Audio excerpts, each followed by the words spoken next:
welcome to my channel. I'm Katie. This is Katie's Bookish Escape, and today I'm doing the mid-year freakout tag. Oh my god! Alright, no one really tagged me in this. I just saw that everyone's pretty much done it and thought I should too, as a member of the booktube. So, question number 1. The best book I've read so far in 2019. Easy peasy, lemon squeezy. That's not the name of the book. That's my choice. How easy it is, which is Beartown by Frederic Bachman. I have ranted and raved in the best possible way about this book since I read it in January. I absolutely love it. It is a social critique. It's an adult contemporary about a very small town in Sweden, and they hardly get sunlight. It's very, very cold there. The motto of the town is bear shits in the wood, everyone else shits in Beartown. So that gives you kind of like a picture of the town, and they're a very hockey central town. The hockey team gives them hope, and it is a social critique about how we hero worship athletes, including child athletes, and the pressures we put on them, which can lead to like toxic masculinity and abuse and trauma, and how that can all affect the community. Highly recommend it. Pardon my cursing, it's a quote from the book. Alright, the next one is best sequel you read this year. Well, guess what? Beartown has a sequel, and that was my favorite one. So that is called Us Against You, also by Frederic Bachman. Very, very, very, very good. It's literally just like a teensy bit, in my opinion, Beartown's just a teensy bit better, but it's still amazing. Similar premise, just more of the aftermath, and it's more about a divisive community and going head to head. Not that that's not in Beartown, but Beartown is a different plot, but similar themes. However, the other sequel I read that was really, really good was The Well of Ascension by Brandon Sanderson, the second book in the Mistborn trilogy. Loved it so much. 5 stars. Number 3, a new release that I have yet to read. I still have a lot of books that I need to read, but the one that sticks to my mind that I still haven't even purchased is The Rascals of Magic by Cassandra Clare. I do enjoy the Shadowhunters books. They're like guilty pleasures of mine.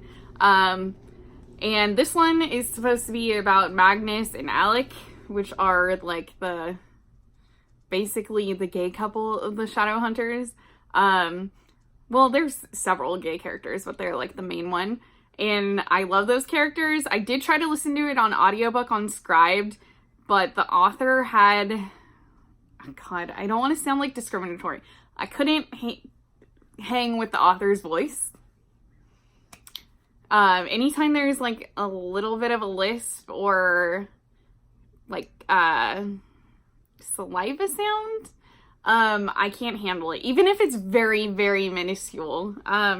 So yeah, his voice is just not for me. I'm sure he does a great job, but I'm gonna read that one physically, but I've yet to buy it. Number 4 is my most anticipated release for the rest of the year.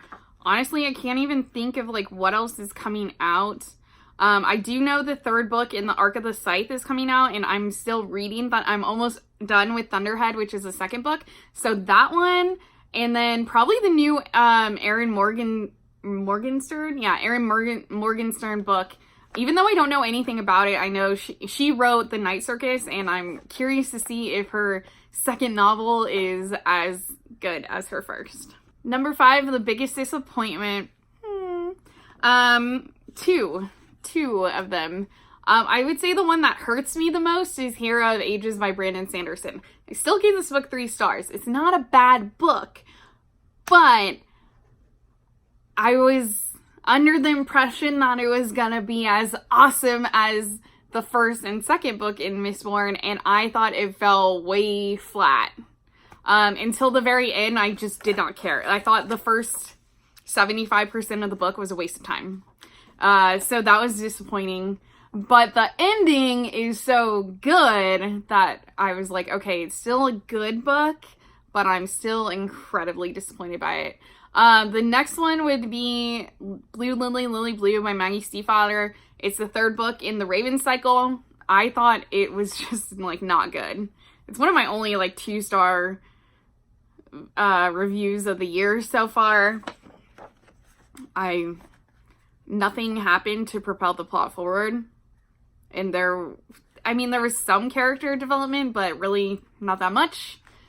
I don't even know why that book was a thing. Other than she wanted to drag the series out to be 4 books, and I don't know why. Question number 6 is, what was the biggest surprise? And the biggest surprise to me was Pet Sematary by Stephen King.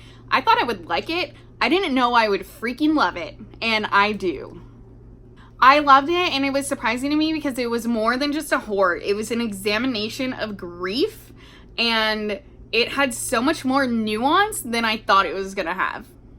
Number 7, my favorite new author to me, and that is Frederic Bachman. That's right, I've read 4 of his books this year. I have 2 more on my shelves.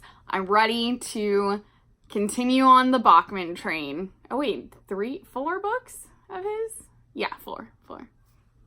My newest fictional crush. I don't know. That's like an interesting one. Okay, so Mistborn counts because I read it in January. It seems so long ago. But Kelsier in Mistborn, I just love him. I also really dig, I haven't finished the series though, so like, who knows? After Game of Thrones, can you really trust that a good character is gonna stay good? I mean, because we all know what happened with this little lady. But I really like Rowan from the Arc of the Scythe as well. And Ren from Love and Gelato is adorable. All right, newest favorite character, Benjy from Beartown, faux show. So Benjy is one of the main characters in Beartown and Us Against You.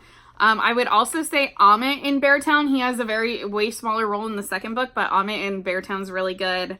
And then also Kelsier from Mistborn, again, one of my favorite characters of all time. I love mentor characters, and he's like Ven's mentor. And he's hilarious. So love him. A book that made me cry. Well, let me list them all for you. A Man Called Uva. The Guernsey Literary and Potato Peel Pie Society. Beartown. Us Against You. They both die in the end. Every morning the way home gets longer and longer. Love and Gelato. The Final Empire. I cry pretty easily, and if it's a really good book, I should be crying. That's like, if you make me cry, good job. But I don't feel like any of those books, like, their intent was, oh, we're gonna make you cry, and that's all we're gonna do either. So that's good. A book that made me happy. I would say there are 2 books that just made me like so joyful, and that is Love and Gelato and the Guernsey Literary and Potato Peel Pie Society.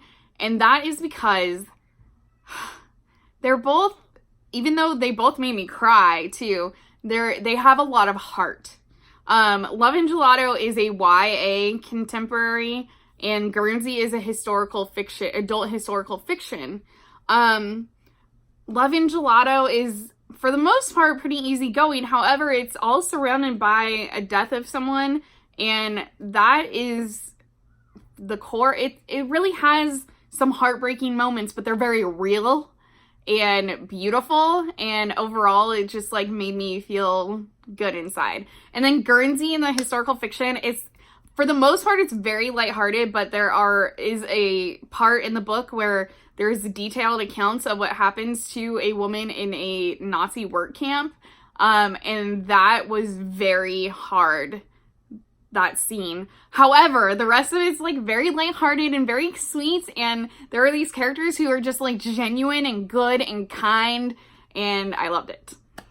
Then we have Most Beautiful Book, and I'll put the picture up because almost all of my books I put in my class library when I'm done reading them. Unless they're not appropriate.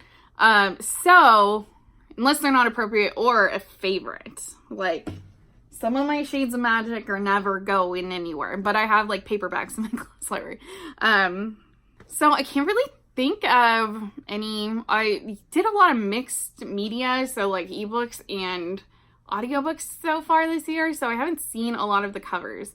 But I really love the cover for, it's very simple but very pretty, for A Very Large Expanse of Sea by Tahare Mafi. And I just think like the colors on the white is like absolutely gorgeous. Even though it's not even a picture, it's just font. It's just calligraphy. It's very like artsy though, like calligraphy-ish.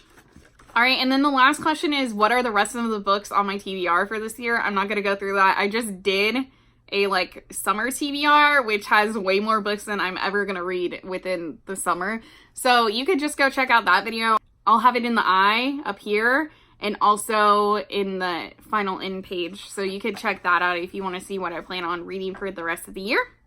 So yeah, this has been the mid-year freak out tag. And if you haven't done it yet, I tag you. So I'd love to hear what your summative thoughts of all the books you've read so far this year. All right, I'm Katie. This has been Katie's Bookish Escape. Have a great day. Bye.